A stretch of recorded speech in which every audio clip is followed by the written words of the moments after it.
ஆண்டவரும் உலக இரட்சகருமாகிய இயேசு கிறிஸ்துவின் இனிய நாமத்தில் யாவருக்கும் என் அன்பின் வாழ்த்துக்கள். சமாதானம் பண்ணுகிறவர்கள் பாக்கியவான்கள். மத்தேயு 5:9.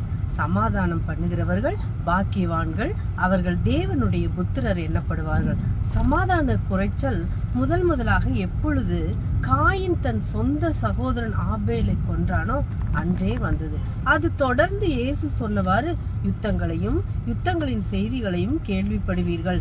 ஜனத்துக்கு விரோதமாய் ஜனமும் ராஜ்யத்துக்கு விரோதமாய் ராஜ்யமும் எழும்பும் என்பதை இன்றும் நடைபெற்று கொண்டிருக்கிறது. இந்த உலகம் நினைத்து கொண்டிருக்கிறது, தங்கள் நாடு பொருளாதாரத்தில் உயர்ந்திருந்தால், இல்லை இராணுவத்தில் பலத்திருந்தால் சமாதானமாய் இருக்கலாம் என்று. ஆனால் பிரச்சனை அதுவல்ல. மானிடத்தின் இருதயமே சமாதான குலைச்சலுக்கு காரணம். உண்மை என்னவென்றால், நாம் தேவனோடு கூட சமாதானம் ஆகும் வரை இந்த உலகத்துக்கு சமாதானம் இல்லை. முன்னே தூரமாயிருந்த நீங்கள் இப்பொழுது கிறிஸ்து இயேசுவுக்குள் கிறிஸ்துவின் இரத்தத்தினாலே சமீபமானீர்கள்.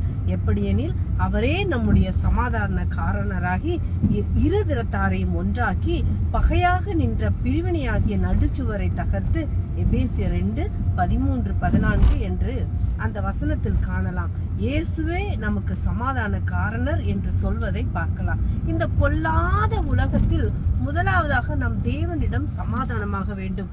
தாவீது சொல்கிறார், சமாதானத்தோடே படுத்துக்கொண்டு நித்திரை செய்தேன். கர்த்தாவே, நீர் ஒருவரே என்னை சுகமாய் தங்க பண்ணுகிறீர். சங்கீதம் 4. எப்படி தேவனிடம் சமாதானமாய் இருப்பது?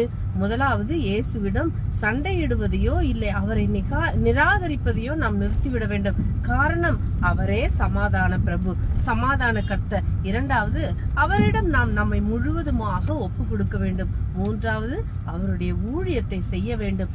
எங்கே நாம் சமாதானமாய் இருக்க வேண்டும்? முதலாவது, நம்முடைய வீட்டில் சமாதானமாய் இருக்க வேண்டும். யார் சண்டையிட்டாலும் ஆவியில் முதிர்ச்சி அடைந்தவர்கள் முதலாவது சமாதானம் பண்ண வேண்டும். நாம் தேவனுக்கு சத்துருக்களாய் இருக்கையில் அவருடைய குமாரனின் மரணத்தினாலே அவருடனே ஒப்புரவாக்கப்பட்டோமானால், ஒப்புரவாக்கப்பட்ட பின் நாம் அவருடைய ஜீவனாலே ரட்சிக்கப்படுவது அதிக நிச்சயமாமே.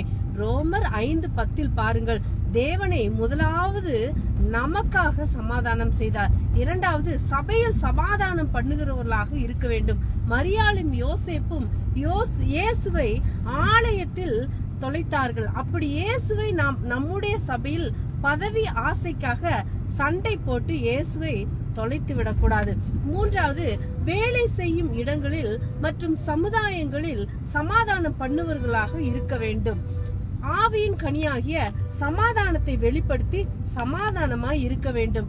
ஐந்தாவதாக, உலகத்துக்கு சமாதானமாய் இருக்க வேண்டும். உங்களுக்குள்ளே யுத்தங்களும் சண்டைகளும் எதினாலே வருகிறது? உங்கள் அவயவங்களில் போர் செய்கிற இச்சைகளினால் அல்லவா என்று வேதம் சொல்லுகிறது. இயேசு சொன்னார், சமாதானத்தை உங்களுக்கு வைத்து போகிறேன், என்னுடைய சமாதானத்தையே உங்களுக்கு கொடுக்கிறேன். உலகம் கொடுக்கிற பிரகாரம் நான் உங்களுக்கு கொடுக்கிறதில்ல. உங்கள் இருதயம் கலங்காமலும் பயப்படாமலும் இருப்பதாக. யோவான் 14:27. இயேசு ஒருவரே உங்கள் ஒவ்வொருவருக்கும் சமாதானத்தை கொடுக்க முடியும். சமாதானம் பண்ணுகிறவர் தேவனுடைய புத்திரர் எண்ணப்படுவார்கள்.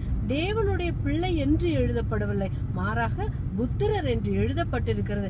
அப்படி என்றால் கர்த்தருடைய பார்வையில் நீங்கள் முதிர்ச்சி பெற்ற பிள்ளைகளாக இருப்பீர்கள்.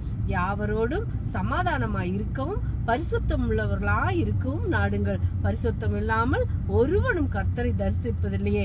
நீங்கள் தேவனுடைய புத்திரர் என்று அழைக்கப்படுவீர்கள். கர்த்தருடைய கிருபை உங்களோடு இருப்பதாக. நீங்கள் ஆசீர்வதிக்கப்பட்டவர்கள். ஆமேன். அல்லேலூயா. தேவனுக்கே மகிமை.